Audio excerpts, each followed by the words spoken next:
నమో నారసింహాయ నమః దత్తాత్రేయాయ దక్షిణామూర్తి గురుపాదుకేభ్యో నమో నమః.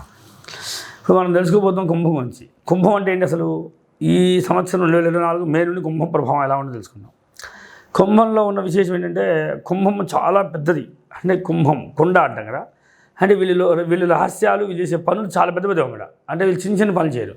ఒక 100 మంది భోజనం పెట్టాలి, లేదా 1000 మంది భోజనం పెట్టాలి, 1,00,000 మంది భోజనం పెట్టాలి, లేదా 100 మంది ఉద్యోగాలు ఇవ్వాలి, 1000 మందికి ఇవ్వాలి, 1,00,000 మంది ఉద్యోగాలు, ఇలా పెద్ద పెద్ద టార్గెట్స్ అనమాట. అందుకని పెద్ద పెద్ద ఇండస్ట్రీస్, పెద్ద పెద్ద సంస్థలు ఉంటాయి సరే, అవన్నీ కుంభంలోనే ఉంటాయి. ఈ కుంభం వాళ్ళందరూ కూడా కుంభలగ్నాధిపతులు, కుంభంలో ఉన్నవాళ్ళు, వాళ్ళ మేధస్సు గొప్పది అన్నమాట, చాలా గొప్పది. వీళ్ళకి ఒక విషయం చెప్తే వాళ్ళు దాంట్లో 100 రకాలుగా ఆలోచించగలరు. వీళ్ళకున్న ఆలోచన థాట్స్ ఎవరికి రావన్నమాట. అంత గొప్ప గొప్ప ప్రణాళికతో ఉంటారు వీళ్ళు. కనుక వీళ్ళు అది కానీ విద్యావేత్తలు అయితే కనుక, టీచర్లు అయితే కనుక అసలు వాగ్దాడి బ్రహ్మాండంగా ఉంటుంది. వీళ్ళ గొంతు చాలా అందంగా ఉంటుంది, శ్రావ్యంగా వినదగినట్టుగా ఉంటుంది. అంటే వీళ్ళకి అంత మాధుర్యం ఉంటుంది అంటే గొంతులో. అంటే వీళ్ళకి వేద పండితులు అవుతారు, శాస్త్ర పండితులు, సంగీత విద్వాంసులు అవుతారు అనేదానికి అది చెప్పచ్చు. రవి ప్రభావితం ఉంటుంది కనుక అది కూడా చెప్పచ్చు. అలానే మీనము గురుడు అవడం వల్ల వీరి ఆలోచనలన్నీ కూడా దైవపరమ సంబంధమైన ఆలోచనలు ఉంటాయని కూడా చెప్పచ్చు. అంటే వీళ్ళు గత జన్మ స్మృతులు కూడా పొందుతున్నారు కూడా చెప్పచ్చు. కుంభరాశి వాళ్ళు గత జన్మ స్మృతుల్ని ఆలోచించే పొందుతుంటారు అనమాట. వీళ్ళు గుర్తొస్తుంటాయి కూడా. కుంభరాశి వారికి విశేషమైన ధనయోగము, కుటుంబం పట్ల గౌరవం, కుటుంబం వీళ్ళని చాలా ప్రేమగా చూస్తుంది అన్నమాట. కుటుంబం వీళ్ళని చాలా అండర్స్టాండింగ్గా చూస్తుంది, చాలా విశేషంగా బాగుంటుంది. కుంభం ప్రభావం చాలా అద్భుతంగా ఉంటుంది.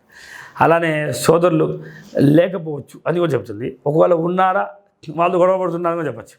ఎక్కువ మంది సోదరులు వీళ్ళకి చెల్లెళ్ళు ఉంటారు అని కూడా చెప్పడానికి ఛాన్స్ ఉంది. అక్కడైనా కూడా చెల్లెళ్ళే ఉంటారు అని కూడా చెప్పడానికి ఛాన్స్ ఉంది. అలానే మాతృస్థితి తల్లి చాలా ఎంజాయ్ చేస్తున్నమాట, జీవితాన్ని లగ్జరీగా జీవితాన్ని ఎంజాయ్ చేస్తున్నమాట. తనకు కావాల్సిన కంఫర్ట్ తను చూసుకున్నది. తల్లి చాలా బాగుంటుంది, పొజిషన్ బాగుంటుంది. తల్లి కూడా ఆ పిల్లలకి చాలా అనుకూలంగా ఉంటుంది చెప్పచ్చు.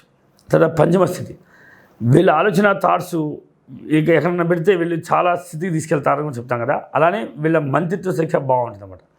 వీళ్ళ సలహాలు తీసుకోవడం చాలా అవసరం అవుతుంది. కుంభం వారి సలహాలు ఎవరు తీసుకున్నా వాళ్ళు బాగుపడతారని తెలుసు. అలానే కర్కాటం, చంద్రుడికి సహజమైనటువంటి ఆరోగ్యం అవడం వల్ల తన లైఫ్ని తను ఎంజాయ్ చేసుకుంటున్నా పిల్లల్ని పట్టుకోలేదని కూడా చెప్పచ్చు. ఎందుకంటే సహజమైన కష్టం చంద్రుడు అవడం వల్ల తల్లి మాతృస్థితి దెబ్బతింటుంది కనుక అది అనుకూలంగా ఉండి చంద్రుడు బలంగా ఉండి తల్లి అనుకూలిస్తుందని చెప్పచ్చు. అది లేకపోతే తల్లి అంత అనుకూలించని కూడా చెప్పచ్చు. అది అయితే తన కంఫర్ట్ జోన్ బాగుంటుంది. తనకు కావాల్సిన నిద్ర, బట్టలు, మంచి లైఫ్ ఎంజాయ్ చేస్తుంటాడు అనమాట. తనకి ఎప్పుడు కూడా ఎవరు మంచి సుఖమైనటువంటి ఆసనాలు ఇచ్చి జీవితాన్ని ఎంజాయ్ చేస్తుంటారు. తర్వాత సప్తమ స్థితి భార్య అవడం వల్ల భార్య తనని కంట్రోల్ చేస్తుంది. భార్య తనను కంపల్సరీ వినాల్సి వస్తుంది కూడా. అది సమస్యాత్మకం మారుతుంది. ఎందుకంటే ఆ ఇల్లాలు చాలా మేధావి కనుక. కానీ ఇతను మహామేధావి అవడం వల్ల నా భార్యని స్కిప్ చేస్తుంటాడు అనమాట. తన భార్యని పెద్దగా పడుచుకోబోతుంది. తన భార్య వల్ల తను బాధపడుతుంటాడు అనమాట.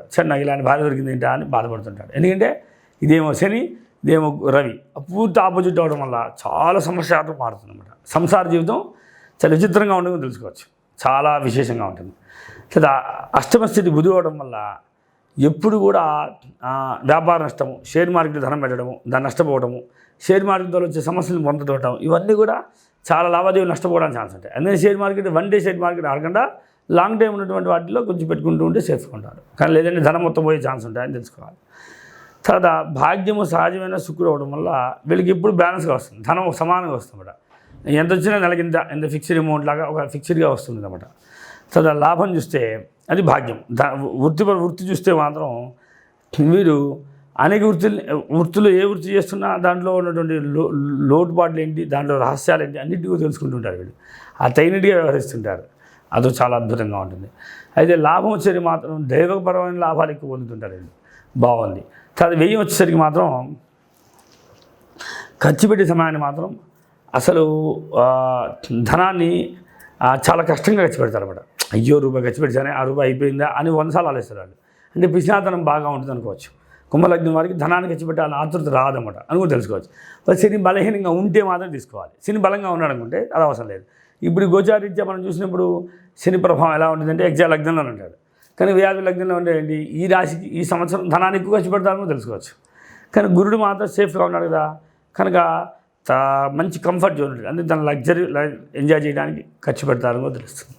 కనుక మనం సహజంగా శని ప్రభావం ఉంది కనుక శని శ్లోకం చదువుకుంటే అన్ని సమస్యలు పోతాయి, సుఖంగా ఉంటారు.